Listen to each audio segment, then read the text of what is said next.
Goeienaand almal. Ek wil net seker maak, almal kan my hoor, almal is bewus. As jy nie hoor nie, kan jy net jou hand opsteek. Het is vir my 'n groot voorreg om vanaand hier te wees en 'n paar gedagtes met julle te deel. Ek moet sê, ek voel effens soos 'n vis uit water. Het is nie aldag wat jy met jouself in hierdie situasies bevind nie. Ek dink dit terug aan al die mondelinge, al die redenaars toesprake waar die juffrou jou so deurgevat het. Hierdie is hoe jou kaartjies lyk, hierdie is hoe jou punte moet lyk. En dan kom jy daar aan by die privaatskole naweek. Nou weet nou daai privaatskole naweek gehad. Dan staan jy nou daar voor almal wie mag luister of almal wie hulle kindertjies kom ondersteun. So die gedagte dat ek nou weer 'n paar onderbroke sinne met julle moet deel, krap so 'n bietjie aan die sene wees. Vir die wat my nie ken nie, my naam is Jurgen Linde. Ek is nou so 2 weke diskant 27. Ek is getroud met Welenies, my vroukie. Ek weet nie of sy wil opstaan nie, maar dat julle net kan sien, dat is hy. Ek het daarom omgehaak. Ek het onlangs die trotse pa van klein Johannes geword. Hy is ook in sy volle glorie daar. Ek werk tans as 'n ingenieur en deur die dag bevind ek myself of voor 'n rekenaar of voor 'n elektriese kabinet waar ek een van my vele foute probeer regmaak. So wie is al beter om hierdie onderwerp te hanteer vanaand? Ek kan nie aan 'n beter een dink nie. Een van my juffrouens het altyd gepraat oor die titel van jou toespraak, die befaamde eerste deel van jou meesterstuk wat jy met die mense wil deel. Dis nou die eerste deel wat die mense sien, so hoe dit misterie moet ontlok, maar tog ook belangstelling. En hoe dit die leser met meer vrae as antwoorde moet laat. Maar toe besef ek die week, ek het bietjie my vernuf verloor. Ek gesels met die mense en lyk my almal het eintlik al klaar die antwoorde op my vraag, hoekom nie 'n hospitaal nie. Ek moet sê ek het klaar 'n paar ook al na Johannes se geboorte, maar dit is dalk deel vir 'n ander gesprek. Ek sal julle later vertel wat ek eintlik bedoel het met die vraag. In my kort volwasse lewe, nou dat ek in die posisie is om 'n gesin te lei, besef ek hoe baie dinge en prosesse reeds vir ons uitgelê is oor hoe ons lewe, hoe my gesin se lewe moet lyk. Hierdie is hoe hierdie stelsel werk, hierdie doen jy as daardie ding gebeur, so maak jy seker wat se kleur bed jy eendag aan die ouer huis het. En nog soveel meer, soveel voorstelle, soveel riglyne wat jou gegee word. So jaag mens dan, soos ons maar is, so jaag ons almal om hierdie in plek te kry, vir jou eie lewe in plek te kry. Saam met dit jaag ons ook natuurlik ons maandelikse uitgawes op. Jong gesinne, vandag staar 'n berg van uitgawes in die gesig voor hulle by die deur uitstap. Hierdie situasie voel net totaal onverhoubaar met die spoed waarteen die uitgawes groei. En ek is bietjie skaam om te sê, is nou nie my goeie intensies. Dit was nie my goeie intensies wat my gepoog het om nou verder te laat dink oor alles. Dit was maar die skade aan die beursie ook. Maar met hierdie vraag wat opspring en mense waarmee jy gekonfronteer word, is daar soveel rykdom wat jy vind in die manier van dink en doen as 'n Christen. 'n Gedeelte in 1 Tessalonisense 4 vers 9 tot 12 is vir my so waardevol met betrekking tot hierdie waar mens praat en ook so vir die res van ons lewens. Waar Paulus die gemeente toespreek en sê, oor die broedere liefde het julle nie nodig dat ons julle skrywe nie, want julle is self deur God geleer om mekaar lief te hê. En julle doen dit ook aan die broeders in die hele Macedonië, maar ons vermaan julle broeders om meer oorvloediger te wees. En julle eer daarin te stel om rustig te lewe en julle eie sake te behartig, met julle eie hande te werk, soos ons julle beveel het. Sodat julle welvoeglik kan wandel teenoor die wat buite is en al niks behoefte mag hê nie. Daardie laaste deel is vir my so kragtig en al niks behoefte mag hê nie. Is dit nie wat ons as gemeente, gemeenskap van gelowiges, groep gelowiges by mekaar moet raak sien nie? Dat ons as gemeentes nie nodig het vir stelsels buite ons beheer om vir die mense binne die kring te sorg nie. Maar dit bring my by realiteit wat ons nie kan ignoreer nie. Gemeenskappe vandag lyk glad nie meer soos dit vroeër gelyk het nie. Soveel faktore het bygedra en ek dink mens kan, daar's 'n magte om goeders wat jy kan sê, dit was die oorsaak. Nee, dit was die industriële revolusie was die oorsaak. Nee, dit was die feministe. Nee, dit was die kar, dit was die vliegtuig. Ek meen, daar's soveel goed wat jy kan blameer, maar die realiteit van die saak is al hoe meer algemeen dat mense nie meer vir dekades in dieselfde dorp, dieselfde straat, of selfs dieselfde gemeente bly nie. Ons trek rond vir beter geleenthede, vir werk, vir studies, vir veiligheid, vir 'n groter salaris of net om iets te maak van ons lewens. En op baie maniere is dit verstaanbaar. Ek meen, die wêreld het verander. Ek meen, vliegtuie, karre, selfone. Voel soos 'n ek dink dis ouer mense wat ek wat al erger voel, maar ek voel al selfs klaar oud. Die wêreld het verander en die ekonomie druk. Maar die gevolg is dat die bande wat vroeër van selfsprekend was, al hoe dunner raak. Waar mense mekaar vroeër geken het, nie net name nie, maar stories, nie net gesigte nie, maar laste. Raak ons vandag maklik vreemdelinge langs mekaar in dieselfde bank. En dan begin ons onbewuslik ons sekuriteit bou op stelsels eerder as op mense, op kontrakte eerder as op gemeenskappe, op planne eerder as die liggaam van Christus. Dan kom ons by een van die hoofvrae wat ek nou op die advertensie gesit het. Is ek as Christen geroep tot 'n onbeperkte vertroue in hierdie stelsels en riglyne van die wêreld wat heeltemal buite ons beheer is? Waar lê ons roeping as gemeenskap van Christene met betrekking tot hierdie? Moet ons nie juis anders wees as die wêreld nie, ook in hoe ons oor risiko, voorsiening en sorg dink? Want die wêreld se antwoord is dikwels, maak net seker jy is gedek, maak net seker jy is voorbereid, maak net seker jy is reg, wat as hierdie gebeur, wat as daai gebeur. Maar moet ons antwoord nie wees nie, maak net seker jy is nie alleen nie. Teologie het ook natuurlik 'n enorme invloed op hierdie gehad. Soveel van die hoofstroom teologie se fokus is op die individu en sy bestaan. Jou eie lewe, probleme en drome word op die voorpunt gestel, waar die groep word gelos of gesien as 'n nagedagtenis. Kom ons doen 'n bietjie vierhoutjie boks wiskunde. En ek weet, daar is baie faktore wat gepaard gaan met hierdie, maar gelukkig pas dit nie op my vierhoutjie boks nie. Kom ons werk met 'n gesin van 4, 2 ouers en 2 kinders. Nou die hedendaagse mediese fonds. Dit gaan vir jou tussen 5.000 en selfs 12.000 in 'n geval per maand kos vir die lede. So kom ons vat 'n gemiddeld van R6.000 per maand. Ons neem 50 Christelike gesinne wat bygedra het tot hierdie fonds vir die laaste 5 jaar en waarby kom ons uit? Ek weet nie of daar geen is wat die antwoord vir ons het nie, maar R18 miljoen. Dis sy weer? Dis my vrou. Ja, was hy.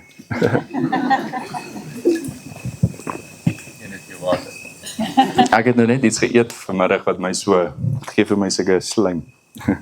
So, R18 miljoen, ek meen, dit gee vir ons 'n syfer. Syfer mag te min gewees het vir die tydperk vir hierdie paar gesinne. Ek meen, dit kon te veel gewees het. Maar sou dit nie wonderlik gewees het as ons hierdie fondse binne Christendom kan hou nie. So, watter alternatiewe is daar vir 'n bestaan wat ons kan maak? Is daar suksesverhale uit ander dele van die wêreld? Die mooiste voorbeeld wat ek al sover kon sien, wat vir my baie oulik was, dit kom uit 'n gemeenskap wat mens altyd, ek dink mens lag hulle altyd 'n bietjie af met die baarde en die hoede en die kar en die waier wat met 'n poelie werk eerder as elektrisiteit, maar dis die Amish gemeenskappe of die Amish gemeenskappe in Amerika. Hulle staan bekend daarvoor dat hulle mediese uitgawes grootliks deur gemeenskaplike en kerklike ondersteuning hanteer, eerder as tradisionele fondse. Wanneer iemand siek word of skielik met 'n groot hospitaalrekening sit, tree die gemeenskap saam op, nie net met woorde van bystand nie, maar met praktiese hulp, mense bring kos, help met vervoer, neem werk oor wat by die huis agtergebly het. En maak seker dat niemand alleen deur die krisis gaan nie. Daar word ook doelbewus insamelings en bydraes gereël, sodat die finansiële las nie op een gesin se skouers rus nie. In so 'n opset speel die diakens in die gemeente natuurlik ook 'n groot rol. Hulle help om die nood raak te sien, om die gemeente te organiseer, om hulp regverdig en wys te koördineer, en om die kerk se barmhartigheid prakties en ordelik te laat geskied. Die Amish leef, of hulle poog dikwels ook om kontant te betaal by die hospitale, hulle onderhandel met die hospitale vir beter pryse, vir betalingsskemas wat hulle die kostes mee kan hanteer. So kry hulle dit reg, nie dat omdat hulle nooit siek word of nooit swaar kry nie, maar dat hulle op hulle medegelowiges en medelede in die gemeenskap vertrou. Daar is soveel voorbeelde wat dit nie net tot die een gemeenskap gelaat is nie. Daar's baie kere wat hulle as 'n las in die gemeenskap te groot is, dan sal hulle ander Amish gemeenskappe kontak om die betrokke gemeenskap dan so te help. So is daar ook verhoudings tussen die verskillende gemeenskappe. 'n ander voorbeeld is in Amerika is die Samaritan Ministries. Die stigter Ted Pittinger, sy uitgangspunt in 1994 al, was Galasiërs 6 vers 2, dra mekaar se laste en vervul so die wet van Christus. Ek lees graag vir hulle doelstellings en hulle missie. Dis nou in Engels. Our purpose, to glorify God by growing and equipping disciples of Jesus Christ, to love God with all their heart, soul, mind and strength, and to love and care for their neighbor as themselves. Our mission, to redeem healthcare by helping the body of Christ love one another through sharing each other's healthcare burdens while experiencing authentic biblical community. Samaritan Ministry se werking is basies 'n Christelike kostedeelstelsel, waar lede mekaar se mediese rekeninge help dra deur 'n gestruktureerde maandelikse bydrae. Elke lid betaal maandelikse vaste bedrag. Nou die bedrag gaan nie direk in 'n potstelsel in, soos gewoonlike versekering werk nie.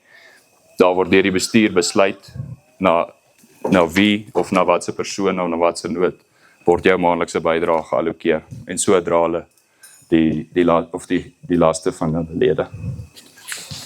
Dan het mens ook, as jy bydra, as jy help, dan kan jy ook, of dit word eintlik aangemoedig om of 'n gebed of bemoedigende woorde of net in kontak te tree met die persoon wat die probleem ondergaan.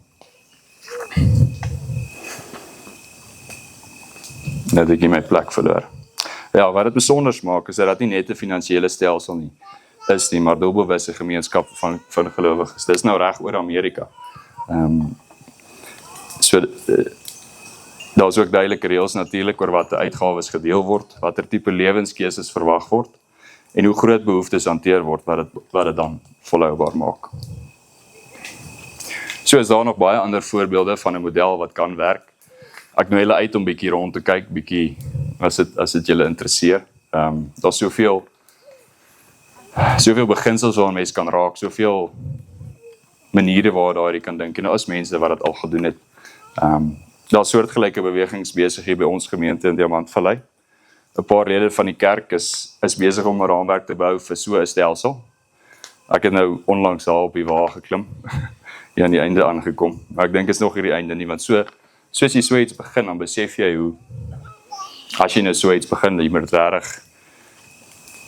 moet seker maak jy het jou Bybelse beginsels reg, jy moet seker maak jy verstaan wat jy wil bereik, jy moet seker maak wat is jou doelstellings. So van die doelstellings van die fonds is dan in die eenvoudigste vorm gaan hierdie stelsel 'n manier wees om as geloofsgemeenskap by mekaar te staan en deel te word van mekaar se leed. Dit poog om onder die geloofsgemeenskap 'n kohesie van doel en fokus te kweek, dat dit moontlik is om weg te breek uit die opgediste wêreldsiening. As dit dan die Here se wil is vir so 'n fonds, en hy gee dat so 'n fonds groei, dan kom ons nou by die vraag, mag ons, of ons kinders, of kindskinders eendag by die vraag kan kom, hoekom bou ons nie 'n hospitaal nie? Ja, dankie.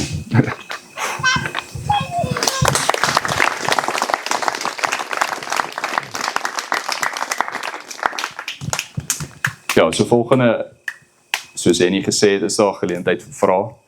Ek nooi julle uit, julle kan kruisoor op deelneem as julle sou wou my uithelp, maar vir enige vrae is die vloer oop.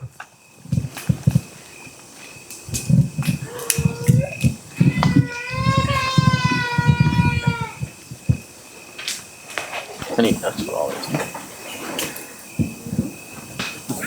Hulle moet nog aan vra dink.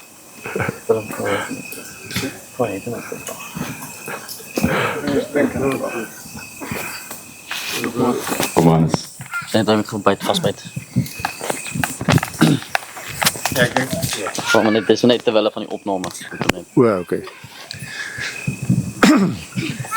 Nee, ek dink net iets wat bykom by die beginsel van of 'n mens 'n mediese fonds bydra per maand wil gee. Ek dink is ook as 'n mens deelneem aan 'n algemene mediese fonds, produkte wat in die wêreld beskikbaar is, dan gooi jy jou lot eintlik en jou berekening van jou kostes en alles saam in 'n pool met ongelowiges. En veral in 'n tyd wat ons vandag leef waar daar baie gevolge en mediese gevolge is van gevolge op die mens se sonde. Beteken dit jy poel jou risikoprofiel saam met ouens wat die straf dra van die Here se oordeel oor bepaalde bepaalde sondes. Ag, vat 'n baie algemene voorbeeld. Vat nou byvoorbeeld transoperasies. Geslagsverandering operasies of enigiets wat daarmee gepaard gaan of die gevolge van seksuele promiskuïteit het gevolge en nou gooi jy jouself in daai risikoprofiel wat beteken die berekening van jou premie neem dit in ag wat dit hoër maak. Wat beteken dat gelowiges eintlik jy subsidieer eintlik sonde. En ek dink dis iets wat mense ook in gedagte moet hou as jy 'n gewone mediese fonds het. Ja, ek dink net om by te las, ek dink, dis amper een wat ek nie aan raak nie, maar een waar ek die sterkste voel is die etiese aspek van mediese fondse. Magnus vertel my nou die dag, hy is mos nou polismous. So die tannetjie kom vertel hom oor hierdie wonderlike nuwe ding van hierdie fonds. En sy verduidelik en sy gaan aan, nee, hulle gaan nou aborsies dek. So dit is net hierdie wonderlikste ding, dat dit nou aan die fonds is. En toe dink ek nou presies daaraan.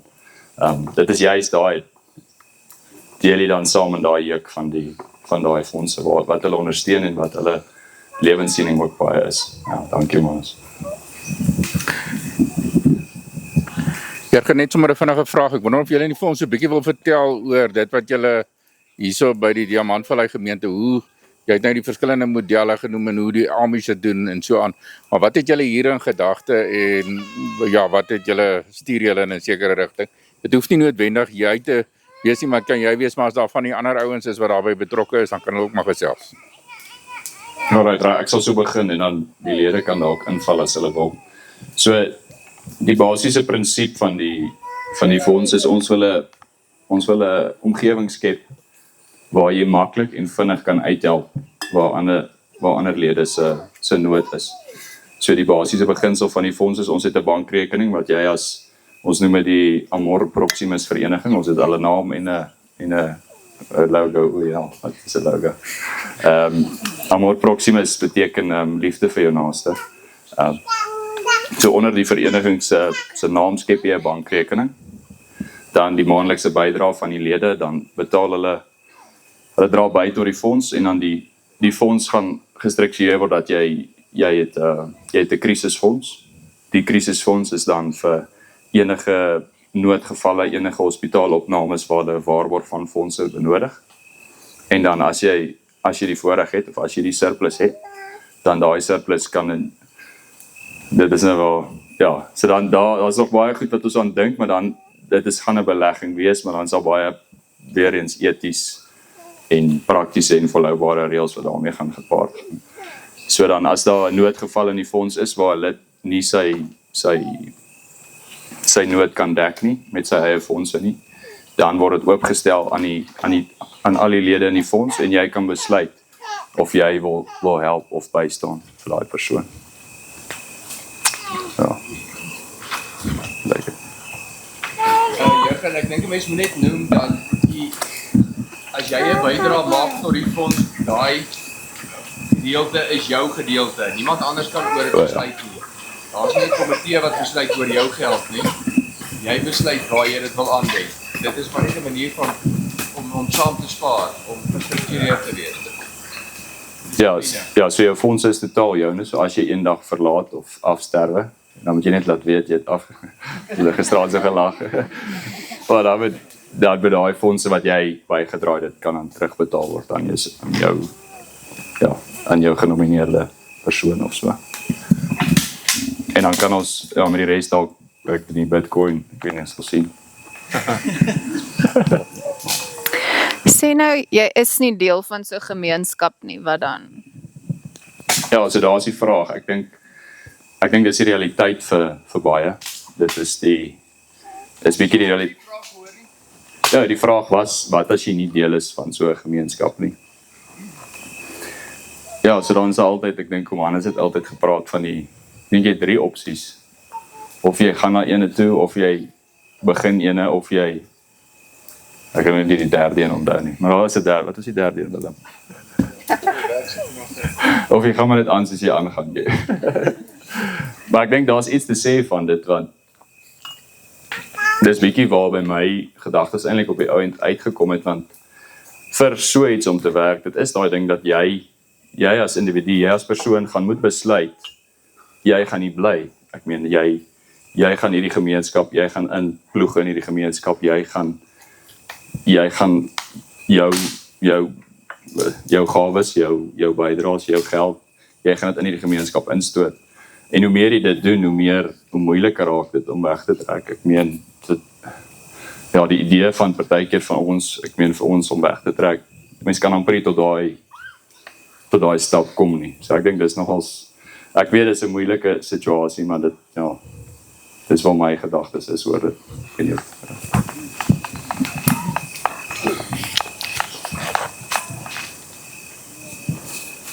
Dis nie eintlik 'n vraag nie, maar dit is miskien net ook, ek weet daai eerste gesprekke vir die mense is mediese versekering. Sodat jy hoef nie, veral as jy begin en daar's nie fondse nie, want dis almal se vraag altyd, maar wat doen ons die eerste jaar? Dan het jy soos daai Dis-Chem, wat sou aan ene? Unity Health, wat redelike groot versekerings is, wat hulle, ek weet nou nie, wie weet van hulle nie, maar hulle sal byvoorbeeld, sê maar 2 miljoen kontant onmiddellik beskikbaar maak, maar dan definieer hulle net, dit is dan vir 'n ongeluk. So hulle het nou 'n baie vaste definisie, en jy kan net in die hospitaal en uitgaan, jy kan nie weer ingaan nie, so daar's nie rehabilitasie nie. Maar dis 'n baie groot bedrag vir 'n baie klein maandelikse bedrag, om van die grond af te kom met jou fonds. So ek dink dit is nogal, so dit is maar net wat oorweeg was. Ja, ek dink dit sluit mooi aan, en dit is ook iets waaraan ons dink, en dit is, in vergelyking as jy na kostes en uitgawes kyk, is dit nie eens naby wat 'n mediese fonds sal kos nie. Ek gaan nou lelik wees en ek gaan 'n tweede keer praat, maar as 'n ou nou praat met hierdie klomp wat hierso is, dan sal ek nou goed dink. Jette, wat het ons nou met siekte mediese fonds te doen? Ons is jong mense. En dan sluit dit eintlik aan so 'n bietjie by wat die Waal gesê het, en dit is dat hulle sê 80% van mense se mediese onkoste is eintlik in die laaste 2 jaar van hulle lewens. En dan beteken dit eintlik dit wat die Waal nou gesê het, is nou die geleentheid vir jong mense om eintlik daai buffer op te bou. En later is dit 'n ding wat vir 'n ou so groot kan word dat jy soveel meer kan doen. As jy vroeg begin. So enige ou wat weet van wat compound saamgestelde is daar so 'n saamgestelde effek van as hy ou jonk is. Maar dit is nie net in terme van geld nie, dis eintlik in terme van 'n ou se hele benadering. So ek wil net so 'n bietjie, ek dink as hy nou hierso sit en jy's 'n jong mens, dan sit, ek is gesond, wat het dit nou met my te doen? Ja, ek dink dis belangrik, en jy word dadelik daarmee gekonfronteer as jy nou konfronteer, as jy nou begin kyk waar jou vrou moet gaan kraam, en ek dink soveel keer dan is mens eintlik verstom oor wat die bedrag is, en die stelsels wat in plek is, hoe baie van dit net glad nie sin maak nie, en ek dink om daai, ek my vierhoekie boks het nie eers die saamgestelde, ek kon dit ook nie inpas nie, maar daai saamgestelde effek is die doel dat my droom vir so fonds sal wees, is dat jy 'n projek kan bedryf, soos, hoekom bou ons nie 'n hospitaal nie, hoekom lei ons nie ons eie vroedvrouens op nie, hoekom maak ons nie seker ons kry 'n dokter hier nie, en dat jy daai gedagtes begin vorm oor jou denke, vir jou toekomsdenke, ja. As jy dan nou die geld in die rekening het, en jy besluit iemand anders te help, Ek wil net hê jy moet op hierdie vir die opname asseblief. wat se kontrate mense? Ek weet nie. Well, okay. Jy gaan as 'n mens nou besluit om iemand te help, nê? En jy gee nou die geld uit jou geld uit om te help. Is dit dan soos in jy skenk die geld of hoe werk daai? Ja, so die vraag is as ek uit die fonds uit, as ek besluit ek help iemand, is dit dan 'n skenking of is dit dan iets wat teruggewerk word? En die opsie is daar die persoon wat skenk mag besluit of dit is 'n skenking vir daai persoon of dit is 'n bedrag wat hy teen 'n sekere paaiement of so kan terugbetaal op die ou end aan jou terugbetaal of jou fondse weer replenish, wat is dit? Ja, daai woord. Ja, beantwoord dit jou vraag, Hannes. Ja, dankie. Baas moet so voor. Ja.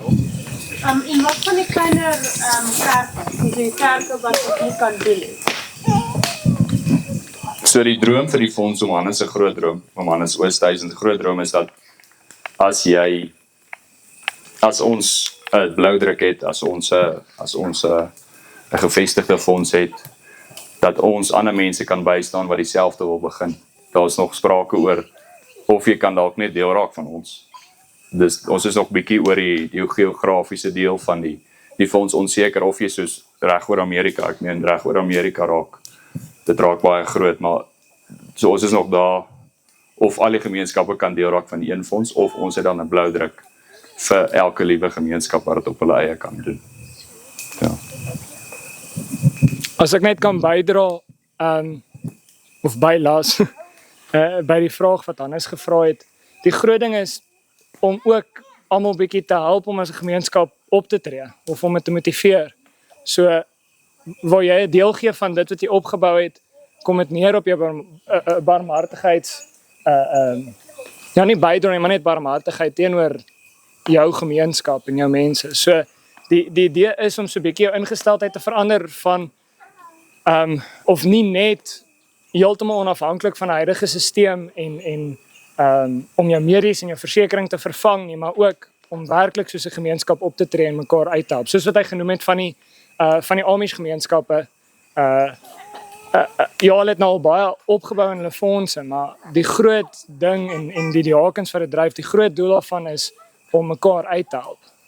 So ja, as jy iets gee, moet jy so 'n bietjie daaroor dink en of as dit voor jou neergesit word, moet jy so 'n bietjie dink oor ja, hoe lyk dit en hoekom is ons deel van hierdie vereniging?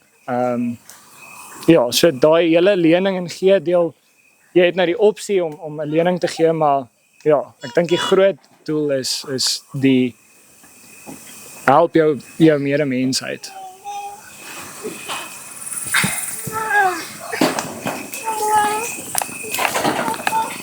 Gewoon die donker.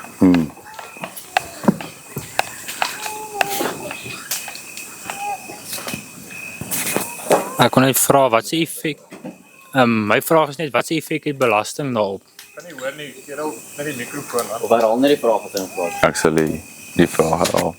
Sê weer. Die vraag wat Christian gevra het is wat se belastingsimplikasies, wat se effek het dit op die fonds? Nou dis waar ek het gehoor mense kan ook net 'n ou wees wat idees bring. So Magnus is besig nou om te kyk na die belastingsimplikasie. Maar 'n groot uitgangspunt vir die fonds is eenvoudig as moontlik. So omdat daar geen fondse na die fonds of na die bestuur self gaan nie en omdat dit net 'n manier van dis basies soos 'n spaarrekening, dan op die oomblik soos ek dit verstaan is daar nie dan belastingsimplikasies nie. Die groei op ja, dat daar behoort te wees. Maar ja, ek weet nie of een van julle is wat nog kan duidelikheid gee nie. Bedoel hy nie dalk, ek weet nou nie as die vraag dalk, party mense kan ons belasting, dit teen hulle belasting afskryf, as hulle nou by ander medies, hulle baie mense. Dit nie dalk die vraag, daar belastingvoordeel vir die mense dan.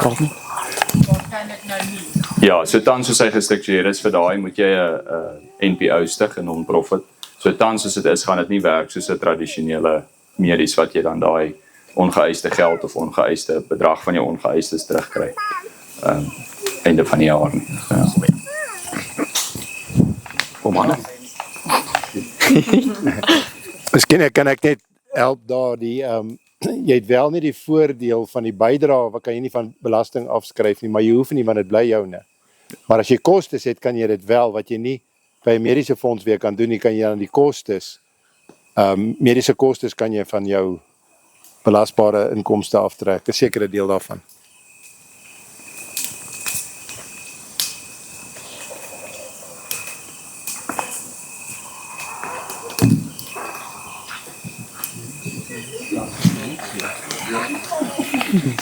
Om Joseph ook iets sê.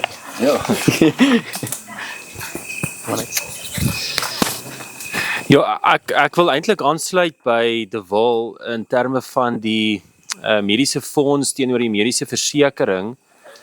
So ek self in ons gesin het op 'n stadium mediese fonds lidmaatskap gehad. Ons was 'n lid en vir verskeie redes het ons ook toe nou ons lidmaatskap opgegee en vir baie lank het ons nie mediese fonds gehad nie.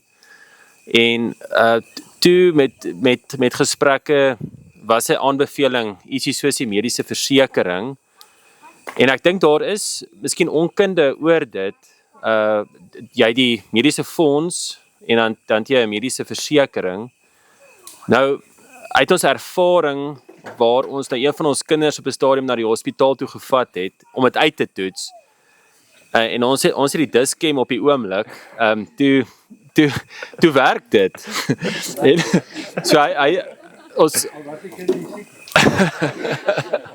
so net vir interessantheid, Unity Health, as jy as 'n individu gaan na Unity Health, dan betaal jy R208 'n maand. En dan haal dit die argument van die tafel af wat sê in 'n noodgeval, wat doen jy in 'n noodgeval? Het jy mediese fonds in 'n noodgeval? En dan het jy nie meer daardie argument op die tafel nie, want dan as jy mediese versekering het en die mediese versekering, as jy na 'n hospitaal toe gaan, 'n privaat hospitaal vir R208 per, jy weet, 'n privaat persoon, dan dek hulle daardie mediese omkostes tot 2 miljoen of wat ook al. Daar's natuurlik beperkings, maar so ook met die mediese fondse. Jy weet, die mediese fondse as 'n reël uit ons ervaring dek ook nie alles nie. So mense moet ook daar eerlik en nugter wees. En teenoor, kom ons sê jy gaan na Discovery toe en jy wil daar nou lid word om jou mediese omkostes te dek in 'n noodgeval, want dit is gewoonlik die argument in 'n noodgeval. Dan jy gaan hierso, dit hang van jou inkomste en so aan, maar jy gaan hierso by R3000 betaal. Is bietjie meer, ja. Is dit selfs meer? Goed. As individu, maar as individu. Ja, maar nog meer daar as Ja, so teoreties gegee ook, as jy jonk is en jou risiko is min, statisties, dan sit jy met daardie besparingsmoontlikheid van vir argumentsomdalwe R2500 'n maand. Nou net om 'n perspektief te gee, as jy tans, kom ons sê jy's in 'n mediese krisis en jy het nie 'n mediese fonds nie en jy het ook nie mediese versekering nie. Hoe dit dan werk is as jy by die hospitaal aankom, by 'n private hospitaal, al wat hulle vra is, jy moet net 'n bedrag neersit. Ek dink is nou, by die Wilgers, gaan jy R90,000 daar moet neersit. Dis wat hulle van jou gaan vra.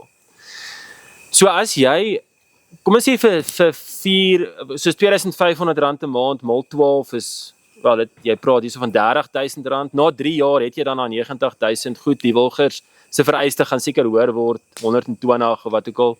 So vir argumentsomdalwe na 4 jaar sal jy ten minste daai kapitaal kan neersit. As jy net gedissiplineerd daardie verskil kan spaar. So dan is die volgende vraag, maar hoe werk die omkostes van daar af? En ek dink, uit ons ervaring is dat daar is 'n geloofsgemeenskap wat werklik bereid is om te help in noodgevalle. Dit is 'n gegewe.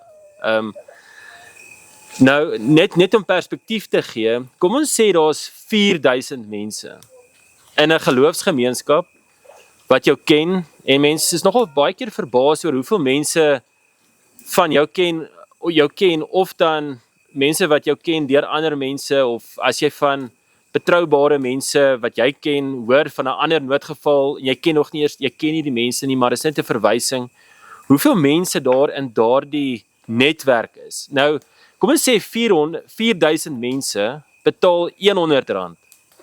Dis R400,000. So ek dink baie keer gaan dit ook maar net oor kommunikasie. In 'n onlangse voorbeeld is 'n proponent wat gestudeer het in die GKSA en hy's toe nou bevestig daar in Namibië, of hy's op pad gewees daarna toe en hy sou predikant daar wees of so iets en toe kry hy kanker. Toe begin hy 'n fonds en wat vir my so interessant is, dit was 'n GoFundMe. En hy het presies gesê, weet wat sy naam is, wat sy gemeente hy is, wat is die probleem en sulke goeders. En die lekker ding van die GoFundMe is, hy het gesê byvoorbeeld, ek kan nie die bedrag onthou nie, maar ek dink dit was iets soos 300,000 of iets soos dit. En dan kan jy sien hoe die mense gee. Wat nogal vir my eintlik oulik is, want dan kan jy sien, dit is wat hy nodig het, en dan sien jy, dan gee hierdie oue 1000, en daai in 100, of wat ook al, en hy het binne, ja, ek weet nie, binne 2 weke, het hy toe daai bedrag gehad. So dit is maar net 'n bietjie inligting, met 'n bietjie perspektief te gee oor hierdie hele vraag. Ek dink baie keer aan daai gedeelte in Efesiërs, waar dit sê, dat die persoon wat steel, sê leer om nie te steel nie, maar om hard te werk, sodat hy vir die armes kan gee. En dit is dus die wat in nood is. En ek dink, as iemand daardie siening het, dat jy gaan werk, en jy gaan ekstra geld hê, en ek dink dit is tog ook 'n Bybelse beginsel om miskien net 'n bietjie weg te sit, 'n Bitcoin te koop, of 'n stukkie goud te koop, of wat ook al. Ek is so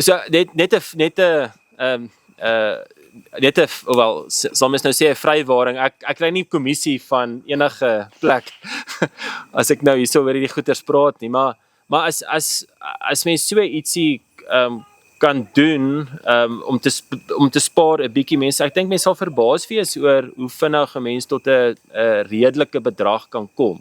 'n Basisbedrag wat jou of dan ander mense sal help in 'n tyd van nood. Dat jy kan gee vir iemand wat in nood is. En mense hoor so Desember, soos jy nou onlangs in Desember was daar nou 'n familie wat in 'n ongeluk was, of wat ook al, dan, en mense hoor baie dit, en dit kom oor jou pad, en dan is daar die vraag van finansiële behoeftes, en dan kan jy dan 'n bietjie gee, weer eens, as jy R100 gee, en is 4000 mense wat dit gee, is dit R400,000, dis baie, dit gaan jou ver bring. Goed, dankie. Okay, nog een vraag? So, laaste een. Ja, dankie. Dominee Josef. Ja. Nee, is nou nie soseer 'n vraag nie, maar ek dink as ouer vrou, dink ek baie keer daaraan, aan die Hebreëse vroedvroue, wat vir Farao moes sê, maar hierdie Hebreëse vroue is nie soos die Egiptiese vroue nie, hulle kraam self, nog voordat ons by hulle gekom het. So, vir my is die eerste ding in 'n gemeenskap, ek het langs Dominee Michiel hulle gebly, en Tannie Riemke was vir my 'n geweldige aansporing, om net anders te begin dink, oor my liggaam as 'n tempel, oor wat kinders is, en ook dat die Here dis hoe hy gekies het, om sy koninkryk uit te brei. So, normale geboortes is swaar, dis bloedig, dit is nie, so, dat mens net weer beginne nugter en gesond dink, oor enige krisis, want nou wil ons net geld by mekaar maak, en ons gaan nog steeds na dieselfde plek toe, ons gaan na die heidense dokters toe, en die hospitale, en ons het in COVID gesien, dis die laaste plek waar jy wil wees, want jy is uitgelewer. So, vir my is dit om in 'n gemeenskap van mense te wees, wat gesond dink oor, wat is my liggaam? Want dis die eerste ding wat Satan gedoen het, is om vir Farao, hy moes 'n slim plan beraam, om eers laat hy die manne harder werk, hy maak belasting swaarder, hy maak dit vir hulle moeilik, en dan, as hy nie daar regkom nie, okay, dan gaan ons nou die kinders doodmaak, en hy skiet homself in die voet, want sy eie werknemers word minder, so sien hy die groter prentjie, en ja, en weet dat die Here ons ter wille is, en dan weet ek, as ons het nie 'n mediese fonds nie, so hierdie tempeltjie moet ek oppas, ek kan nie, ja, dit sluit in, wat ek oefen, wat ek eet, wat ek doen, en ja, die Here is ook in dit alles, elke beproewing wat hy oor my pad stuur, is nie, staan nie los. Dit is so waar, want as gemeenskap moet jy moet 'n weerstandigheid opbou teen hierdie dinge, want dit voel vir my die hele mediese veld, al die gesprekke, al die ideologieë word net gebaseer op vrees, en soos met die geboortes nou, ek meen jy sit partykeer daar by die gynekoloog en jy wil net hê, sy net vir 'n bietjie glimlag, ek meen, ons kry 'n kind, ek is die wonderlikste ding ooit, maar nee, sy sit daar met haar nors gesiggie en gaan net aan, ja, hierdie moet jy hierdie keer doen, en hierdie dit en dat, en alvoer dit is 'n roeping vir vroue wat wel tot die lig gekom het en wel tot die besef gekom het wat dit is om dit so uit te straal vir jonger vrouens, want vir jonger vrouens is dit 'n ongelooflike hulp en 'n vertroosting om ouer vrouens te hê wat deur dit alles was. En so kan mense dit toepas op alles. Jy kan dit toepas op ouer mans wat deur beproewinge was in hulle lewe waar hulle swaar gekry het en deur dit gekom het. En so bou jy 'n gemeenskap dat as daai kennis nie oorgedra word nie, dan val jy tot 'n plasie. Ja. Alright, so ek dink dit was al die vrae. Dankie dat julle geluister het. Dankie vir al die vrae. So ons kan net afsluit met gebedslid. Ons almagtige God en Hemelse Vader, Heer, wat 'n groot voorreg om onder die sterre hemel by mekaar te kom as gelowiges, jonk en oud. Ons dankie, Heer, dat U vir ons beginsels gegee het. Ons dankie, Heer, dat U vir ons mense om ons gegee het waarop ons kan steun. Ons bid ook, Here, vir as die mense is vanaand wat nie in so 'n gemeenskap is nie, Here, waar my so maklik alleen voel in 'n wêreld wat teen 'n spoed beweeg, 'n wêreld wat dinge verwag, 'n wêreld wat dinge van jou verwag om hierdie te doen en dit te doen. Ons wil vra dat U met elkeen sal wees, met elkeen se gedagtes sal wees rondom dit, dat hulle oor die woord sal mediteer, dat hulle sal raad soek ook by mense wat al verder is in die geloofspad as hulle. Ons wil bid dat enigiets wat ons hier doen, enigiets wat ons beplan vir ons toekoms, wat ons beplan vir ons gemeente, ons gemeenskap, ons wyeer gemeenskap, dat ons dit sal doen op U woord, dat ons sal nadink, dat ons sal skaaf, dat ons sal sterk fondasies lê en sterk stene lê. O Heer, ons bid dat U met ons sal wees deur die aand, sien die kuier, sien die gesprekke wat U volg, waar vriendskappe gevorm word en bande wat lank gaan hou. Ons vra dat U met ons sal wees. Ons bid en ons dank dit alles in U naam alleen. Amen.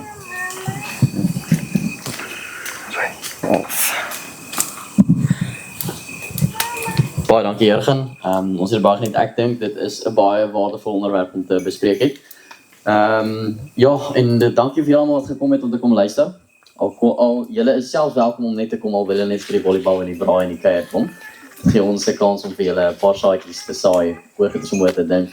En ek dink daar's 'n kernpunt in hierdie gesprek wat deurtrek tot baie meer as net versorging en hoe ons dink oor gesondheid.